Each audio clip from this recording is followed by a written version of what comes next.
Rangers Journal now.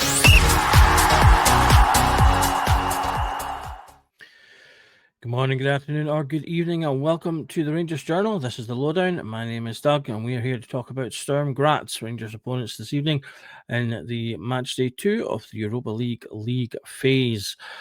We didn't get off to the best of starts, unfortunately, going 1-0 down to Genk at home. Again, we really should have been looking to get maximum points off to start us off well in this qualifying campaign. We can still turn it around, though. It's only one match of the 8. There's still plenty of ties in this that I think we can get results from, one of which is indeed tonight. Sturm Graz are a solid team, won the Austrian Bundesliga last season, currently sitting second in the league table at the moment. If we'll have a wee look at the current form for teams there, they have won 3 of their last 5, as opposed to ourselves, who've only won 2 of our last 5. They come into this in reasonable form. They're sitting, as I say, second in their league, and will be have been a little bit up and down in some of their games that they would maybe have expected to win, but they'll be coming into this thinking they can get points in this game as well, especially as they are the home team. You can see there in terms of the Europa League form, we are currently sitting in 31st place, which is outside of qualifying, having obviously lost that opening game. Teams around us, such as Utrecht, Go Ahead Eagles, the former team of Oliver Antman and Feyenoord.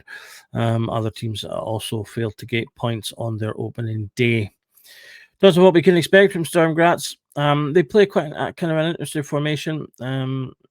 The majority, most of the season, it's been a sort of a 4-1-3-2, but that midfield can change. It can become a bit more of an even diamond in terms of a 4-4-2 diamond midfield. They can also move into a sort of a 4-2-3-1, similar to ourselves, if they want to look to be a bit more defensive, as well as a 4-3-1-2, giving them a solid base moving to attack.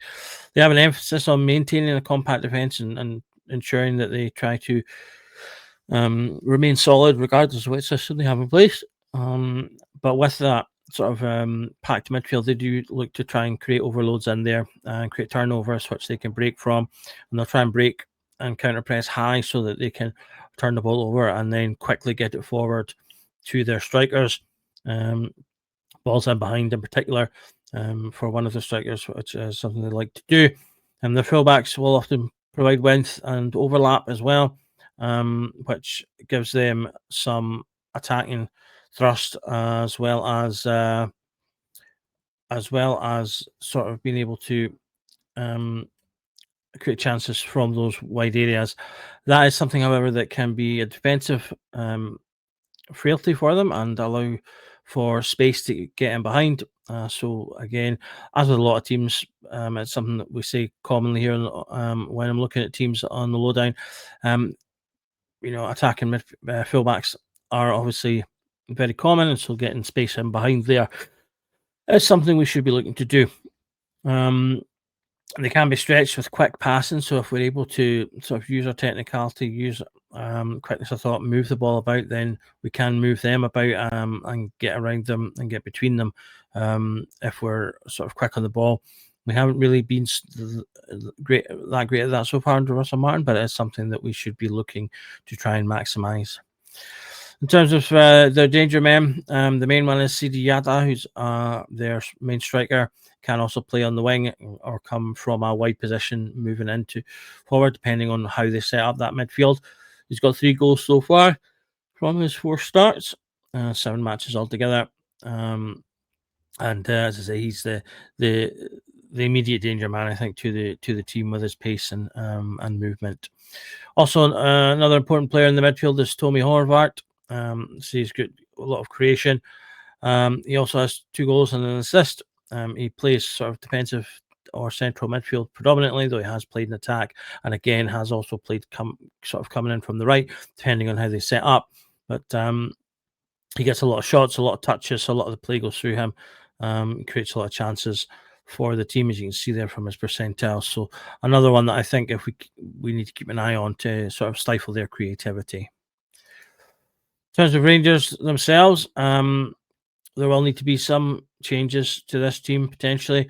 We're not sure whether Megoma will be fit after taking a knock at the weekend, so potentially we've got Aarons coming in to that left berth, I would assume. Obviously, he's just come off scoring a goal, so confidence will be in him. So Martins may look to go back to that form of cover. Of course, you could pull Cornelius out there and bring back Giga beside Sutter in the midfield as well. You then have to pick which one you want to imbalance by playing on the left. Or you could indeed go to a back three, but that would be a bigger change, so I would less likely to think that would happen. Based on what he's done before, as I say, it feels like Aarons would probably be the one who would come in and just fill in at that left back role. Dio Mandi is obviously suspended after his red card in the previous game, so I think potentially could be a game for Barron to come in, have that more settled and solidified defensive line there with Raskin beside Ban and Asgard at top where he has been playing him, and hopefully giving Asgard a bit more license to roam around a bit and license to attack more. He seemed quite defensive and was doing a lot of work on the left side in the previous game, which meant he wasn't really contributing as much to attack. So I think that's something that he needs to push in terms of his onus. For our game changer, I think when it comes to European games, it's often going to be Raskin or Butland, and I've gone with Raskin for this one because I think that midfield duel is going to be key given the system that they play. So we need Raskin to be at the top of his game in order to help break up that play and be creative and get the ball forward. He's obviously got a couple of assists so far and a couple of goals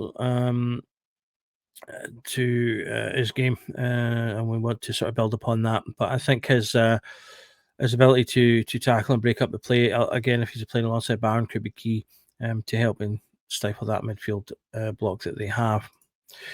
In terms of predictions for tonight, I would say predicted 2-0 for the Ghent game, and unfortunately that one ended up being both a wrong score and wrong result, with them coming up with the 1-0. I'm going to predict a 2-1 for us in this game. I do think it'll be tight.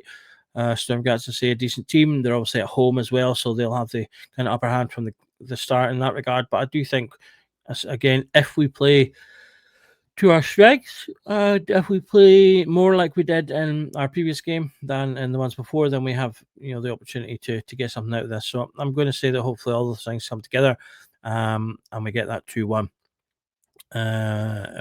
result in there. So that's what I'm going to go for this.